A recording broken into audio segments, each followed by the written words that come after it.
What's good? I just want to preface this by saying if you or any loved one is experiencing a psychotic episode, please get help. Or talk to someone you trust about it to come up with solutions to mitigate it. Psychosis is a very sensitive topic, and it's the topic of this video. And it's one I care about a lot. So please understand I don't play with this shit. I don't play with the mind frivolously. All right. Now that you heard that, back to the show. If you've watched my videos up to this point, I just want to thank you. You're a real seeker. If you've resonated with any of my topics so far, I hope I've spoken to that part of yourself that wants to investigate, the part that has big questions and needs a place to reflect on them, confront them. Welcome to the.MAZIST. I'm your host, Christopher, and today, I think I cracked psychosis. Now, let me be clear. I'm speaking from a place that has a history with psychosis, with lunacy. With 3 psychotic breaks, each of multiple months' length in my relationship with the mind, I am growing to heal from these moments of incoherence, and I've come to new conclusions about myself and my place in the world. And I know I'm not the only one who's teased that embrace of lunacy, be it through manic heights or depressive depths. And if you're with me for the next 15 to 20 minutes or so, know that I feel you. Your journey might be crazy, unbelievable, indescribable even. Just know you're not alone, okay? I'm literally right here with you. You feel me? No matter how far you've gone off on the deep end, we all have had our tweaking moments to degrees. We've all had our come to gods, our desperate calls. I think a strength of my generation, Gen Z, is our solidarity in the face of our absurdity. In our own ways, we have this unspoken acknowledgement of our rough friendship with the shadow. We're a generation that, on the older side, is learning how to take responsibility in the face of adulthood. And we have an unprecedented access to a lot of different sources of information. And naturally, this relatively insulated generation of ours, given the keys to more knowledge, have gone off the deep end in brain rot, a programmed incoherence as entertainment, This is a phenomena specific to our generation. Comedy, entertainment, self-education, and the newest mutant born, brain rot, are not fixtures of our collective psyche. A social media feed can accurately depict the average thought train of an individual in our generation, and it is astoundingly fragmented, distorted, exaggerated, and filtered. You know, in my experience with psychosis, social media was like an extension of the delusions and illusions. I unconsciously curated a feed that reflected that loose grip on reality. This quality of social media and the algorithmic consciousness reflection is not unknown to our generation, but I think we have this lack of discipline when it comes to our consumption of this feed. It is a self-fulfilling signal of psychotic environments, both within and without. Now, listen to what I'm saying here. I'm not saying social media is the cause of psychosis in our generation, but I do think the appearance of psychotic environments in our collective experience of self is the product of a deficit of a certain agency we had when we were younger. A deficit we're in a frenzy to fill with the internet. Now, what do I mean by deficit of agency? Well, we were expertly programmed, inundated with systems and programs that were in their master stage of conduct. The movie and music industry had reached worldwide phenomena like never before, and television was circulated like blood to the homes of families everywhere.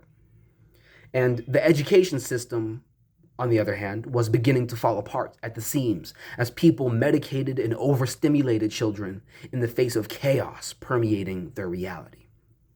We were insulated and experimented on through emotional, spiritual, and sometimes even chemical warfare. And now we are emotionally stunted, but intellectually overstimulated, given the keys to entertain ourselves to no perceived end to the gluttony. Gen Z has arguably, the most isolated, lonely, depraved mindset that we often acknowledge. Make no mistake, we acknowledge it, but only in that ironic, meta-ironic way that refuses to confront those emotions.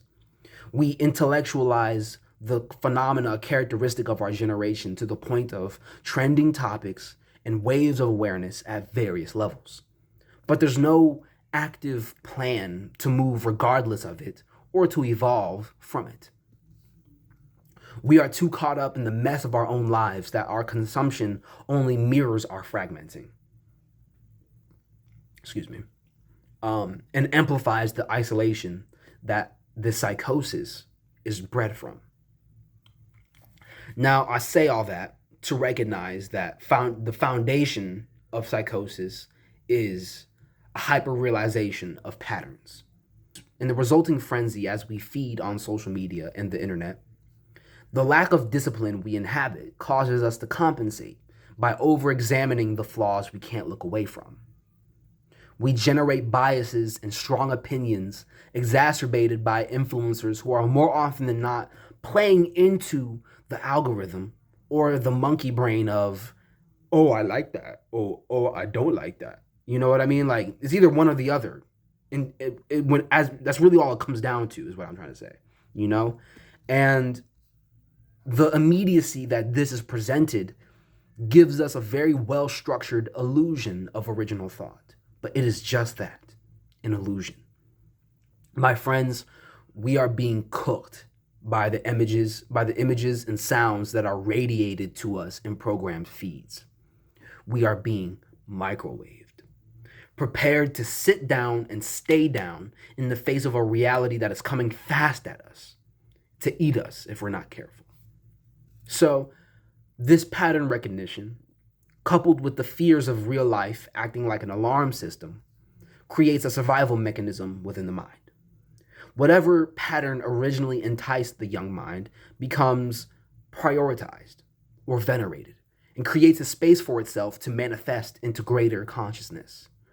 The very ideas that become the quote-unquote delusions or manias are really the seeds of the mind's survival through the transformation taking place, that being actualization.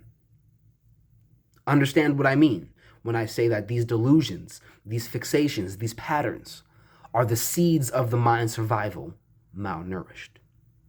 I remember very vividly the conversations I had with the devil during my first psychosis. Notice how I said psychosis. Notice how he showed me where my suspicions in the world were greatly exaggerated and where they were perfectly placed. You see, I recognized a certain pattern in the world, and my obsession, my inability to see any other option, it was amplified by this archetypal intelligence which responded to my interaction with this abstract, this ideal of the pattern. And it is my understanding that when you are psychotic, you are practicing a higher but distorted consciousness. Distorted. Notice how I say distorted. But before you dismiss this as unironic schizocope, I think consciousness needs to be re-examined in this context. Consciousness, in my experience, is not intellectual, but rather experiential.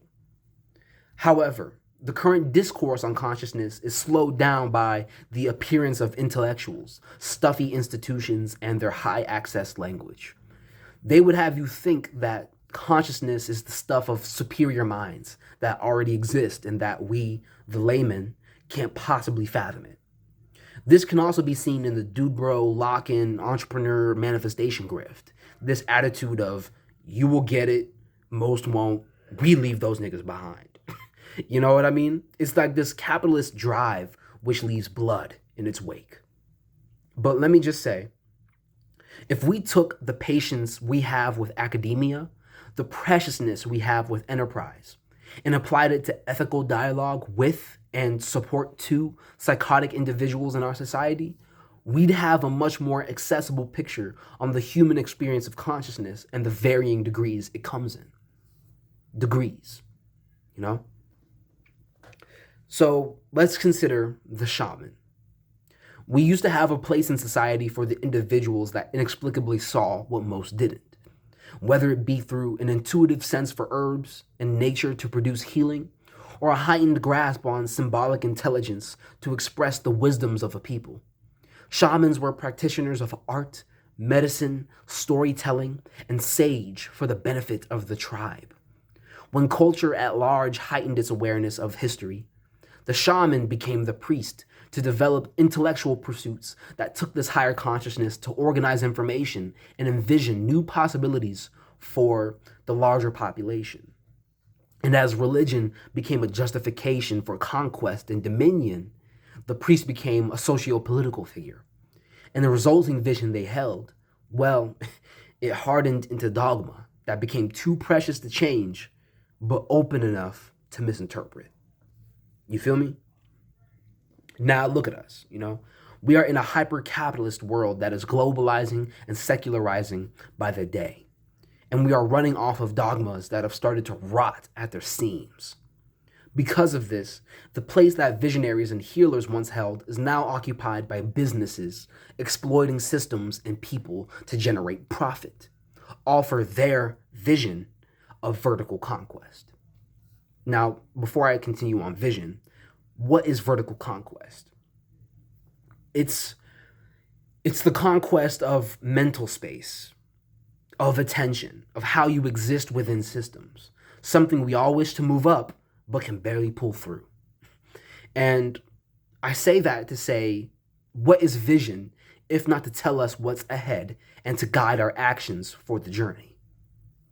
Our attention is so key in our mental development. Attention is more important than intention. I think my boy Nero Knowledge said that. Attention is more important than intention. Because you can have the best intentions, but if you keep spending all your time thinking about the shitty shit, if you keep spending all your time thinking about the worst aspects of your life, they're only going to persist, And what is vision? What is attention, if not the only thing tethering us to our beliefs, our spiritual cores? That saying, I'll believe it when I see it, rings ever so loudly in my ears, Capitalist zeal has replaced spiritual awakening as our revelations often form as a blueprint to monetize ourselves, Let me repeat that again. Capitalist zeal has replaced spiritual awakening as our revelations often form as a blueprint to monetize ourselves. Isn't that kind of crazy? Now there are literal gurus, or so-called gurus, exist. They exist literally to tell you how to game enterprise, how to exploit the system that exploits you so that you can escape the rat race through manipulation. It's a delicate line we are just mutilating. And when someone gleans something deeper, some pattern in society that runs conflicting to this disturbing modus operandi, they lose their minds, And our society does a great job at ignoring those people, at shooing them to the symbolic disposal. This becomes the breeding ground to the behavior we attribute in a blanket over all psychotic individuals, All because our collective vision is pigeonholed by profit.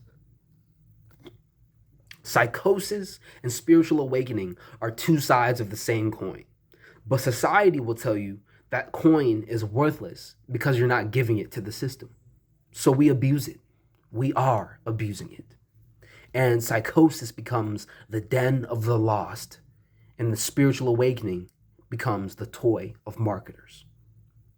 Psychosis is not an illness to cure, but a condition to navigate and heal as a path to unseen patterns. Instant gratification has stunted our collective ability to consider things to their most complete, holistic, and honest fulfillment. And thus, our collective vision is stunted.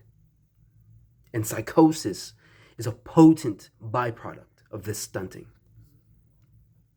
Now, am I saying people who've experienced psychosis should ignore the common pitfalls of the condition in favor of an idealist reframing? No, not at all. The problems that come with psychosis are very real, but we must have the vision to see them through, to work with it, not fear it, or worse, ignore it. We must create a method out of the madness. This means accountability. Now, psychosis is a very polarizing condition. I think people with immense creative vision often experience a degree of psychotic-esque delusions that often operate as narrative field distortions. They shift reality through the manifestations of their particular vision. And we're seeing an unprecedented amount of discussion on this topic. And while most are quite pilled to see that aligned action gets you past the delusion being irrational, these conversations don't really explore the more intense visionary ideas that usually produce psychosis. That's not their fault, nor is it their objective. Their visions are usually contained to success, financial freedom, internal and/or external validation. But what happens when a mind is stretched to a limit, pressed into strange shapes, mangled by the world around it? What happens when a mind sees something it can't really return to normal from? That is the material I am working with. That is the condition I started from. And that is the foundational problem that the mazist confronts in practice and in theory. Now, to summarize, psychosis is a survival mechanism. A mechanism where pattern becomes personal doctrine in the form of delusion. It is a delicate condition which needs stimuli to relate to its host, the mind it is populating, And it also creates signals which distort the truth to confirm the aforementioned patterns, to amplify those delusions as they run the behavior and temperament of the person to the ground or over the sky. And let me just say that grounding is necessary in a world which can breed psychosis as easily as it sends you a notification, as easily as it targets marketing for you. Grounding is necessary for the individual who is in the midst of the psychotic pattern.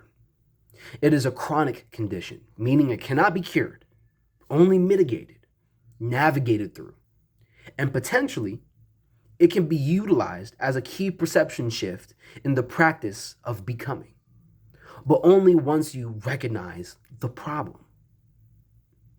See? If you're not psychotic, don't go looking for it. You feel me? And if you are psychotic, don't over-identify with it. Practice discernment with what I'm saying here. Psychosis is dangerous and often leads people to believe they are gods, to the detriment of their relationships and ability to see the truth about their actions. Now, spiritual teachings and esoteric knowledge also say we are gods, that we are a part of God, the All, Allah, whatever you believe. But again, the ability to discern not only the world, but our part within the world, thus our orientation with the people and collectives in our lives, is often distorted by psychosis, no matter how clear the patterns we perceive are. We have to be the better part of even the aspect of us that believes we are gods. Discernment, truth, moderation. These are all keys in a dynamic of identity which we can't allow to escape us, to make us act out of character, or to rule our perception until we are in a warmongering state of being. You feel me? We can't allow that. We have to be beyond the war in our minds, so much so that we can ask for help when we need it. Because as much as we are connected to God, We are literally only men and women on this green earth, and we need each other to survive. Whew. As always, if you resonate with anything said in this talk, please comment, subscribe, and or share with a friend. If you want to see more of my work, I have writing under my blog, The.MAZIST, on Substack, as well as music on all platforms under the name Goldmaze. That's GLD Maze, all caps when you spell the damn name. And if you stayed, you're a real one, you know? But until next time, peace.